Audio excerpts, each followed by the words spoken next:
January 2019 is in full swing. You've got people saying, new year, new me, but here on RGT 85, it might be a new year, but it's the same me. I ain't changing for no one. I do what I do, and I love what I do. But another thing that a new year brings about is sort of a lull in video game news, video game reviews, and video game information. Coming off of the holiday season, January is usually a much slower month in the world of video games. So websites, YouTubers, everyone sort of has to do different things and unique things to try to drum up views. Some YouTubers even just take the full month off. And I understand sensationalizing things in order to, create a buzz and create sort of some noise going on within the video game community. I'm guilty of it. I think everyone is guilty of it. It's just something that happens in the world of video games. But this story that I woke up to this morning, just no, man. This isn't a good look. This isn't it, Chief. A lot of websites, including major websites, are running with this story that Nintendo is getting out of the console industry. They're going to start shifting away from consoles in the future. And I'm like, what is this coming from? Where did this stem from? Why are people even saying this? So I read the actual source material,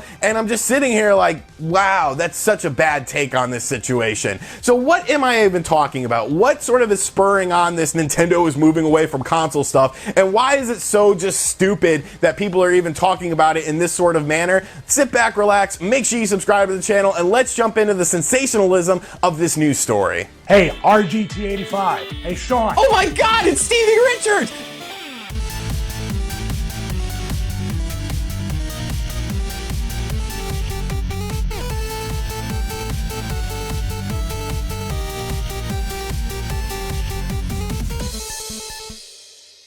So on January 5th, over on Nintendo Everything, they got a hold of an interview that was done with Nintendo's president, Mr. Furukawa, that was done by a publication called Nikkei, and they basically did a translation of this and posted a story on it. Now, their headline for the story was Nintendo President on Risk, Innovation, and Reducing Business Instability.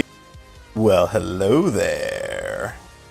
Because when you actually read what's going on here, that's sort of what everything is stemming from. But everyone is sort of taking this story, putting a weird spin on it, and running it as something where Nintendo is talking about moving away from consoles and moving away from the console industry in order to pursue other avenues. But when you actually read the stuff, you can sort of see that that's not the message that was given in this interview. So one of the questions asked was, you've put out a lot of consoles and software, but there's always a really big risk that comes with it. And Mr. Furukawa said, we're in the entertainment industry. There isn't much we can do about the risk. To us, the guiding principle by which we operate is offering customers all around the world innovative and unique ways to play games. I don't want our developers to think too much along the lines of what should I do if we fail. My most important role is to facilitate an environment in which they can demonstrate their own abilities. I'm not a pro developer myself, so I leave the actual development to the leaders that can tell what a good game is and what isn't.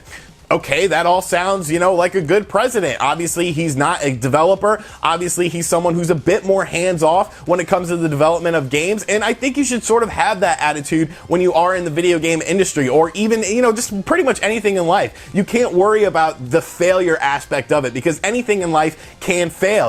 I don't know why I'm turning into Tony Robbins here, motivational speaker, but failure needs to be like the last option. Yes, anything in life can fail, but if you sit there and dwell on the failure, you're more likely to fail in the long run. So thinking positively about what you're doing is probably the best way to go about this. And moving on, the next question that was brought about is sort of what everyone is running when it comes to this story. The question asked was, have you ever run into an innovation dilemma where the company past successes were too big, making innovation impossible? To which President Furukawa said, we aren't really fixated on our consoles. At the moment, we're offering the uniquely developed Nintendo Switch and its software. And that's what we are basing how we deliver the Nintendo experience on. That being said, technology changes. We'll continue to think about flexibility about how to deliver that experience as time goes on.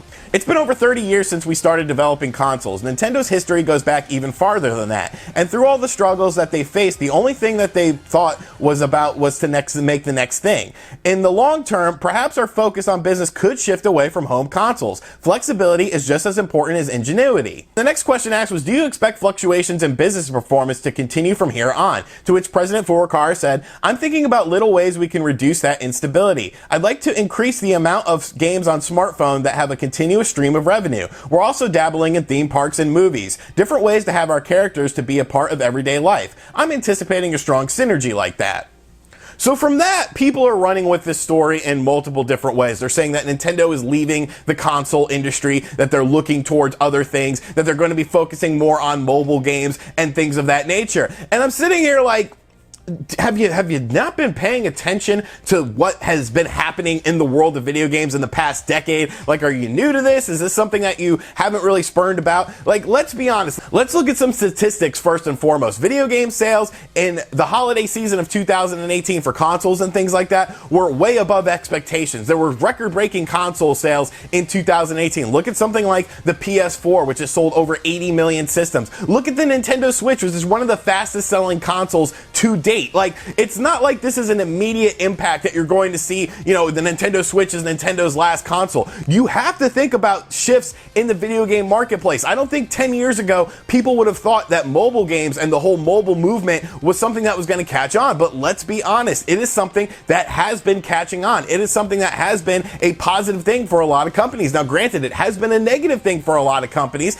and some companies are experiencing backlash. We, of course, saw the Diablo Immortal situation where Blizzard caught a ton of backlash for focusing a lot on mobile games. Are there any, the current plan is to be on mobile, both Android and iOS.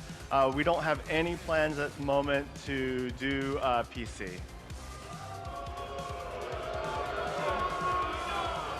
Do you guys not have phones? Yes. But that's sort of different in my opinion, because as long as you're giving those mainline game experiences on the consoles that are currently on the market or on the horizon, I don't think people can necessarily be mad about these spin-off mobile games. I don't feel like Super Mario Run impacted Super Mario Odyssey in any way. You look at Super Mario Odyssey, you look at Super Mario Run, they're two completely different games. You look at things like the Fire Emblem mobile game, and then you look at the upcoming Fire Emblem on the Nintendo Switch. It's like, what's the better game experience? What is the more hardcore game experience? Of course it's going to be the consoleized versions of these games, but in the same breath you do have to think about the future. I think things like the theme parks that they're talking about is actually very, very smart, because you're pretty much making those characters expand beyond just video games. You're getting them into more mainstream stuff, and I don't understand why people are running with this story. Nintendo has been doing the mobile stuff. Like, mobile stuff is a part of Nintendo's future. Whether you like it or not, I don't play most of these mobile games. I checked out Super Mario Run. I dabbled a little bit in Pokemon Go. They're not games for me, but they're not supposed to be games for me. Now, if Nintendo stopped making these mainline games on the Nintendo Switch or whatever console is going to be coming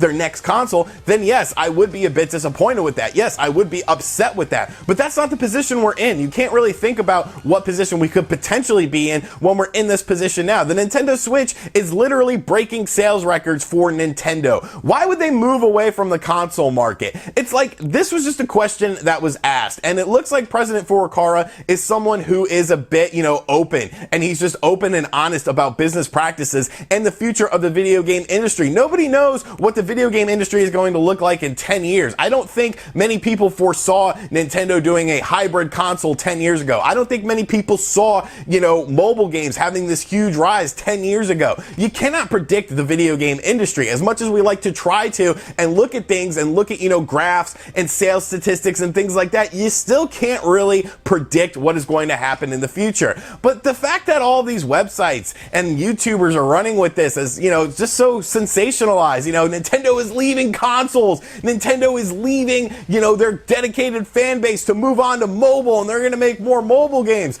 Like, man, it's just how the industry is. You might not like what he said, but to sort of spin it and make it, a different narrative because it makes a flashy headline, that's just sort of disingenuous to your audience and stuff like that. And like I said, I'm not here to crucify anyone. I have done things to sensationalize things and, make maybe smaller stories look like a bigger deal. But really, this just seems really silly to me, because when you actually look at what was said, when you actually break down what was said, it's really much ado about nothing. You can't predict the future. It's just sort of future-proofing your company, which I think is a smart thing to do. But let me know in the comments section down below what you think of what President Furukawa said. Are you worried that Nintendo is going going to be leaving the console market? Do you think that people need to learn how to read because they're just taking this and running with it in a completely different direction than was actually intended? Are you upset that more mobile games are coming, even though you shouldn't be, because we've already known about these mobile games? They obviously have no impact on your mainline Nintendo experiences. I don't know. It just seems so silly to me. But let me know what you think of this situation in the comment section down below. And as always, thank you for checking out this video. If you're new to the channel, make sure you subscribe and turn on notifications. Check out other videos on the channel. We're doing lots of interesting and different things in the month of January. Just trying out some different things to see what you guys like and to see what sort of videos you want in 2019. And as always, I will catch you guys on the next video.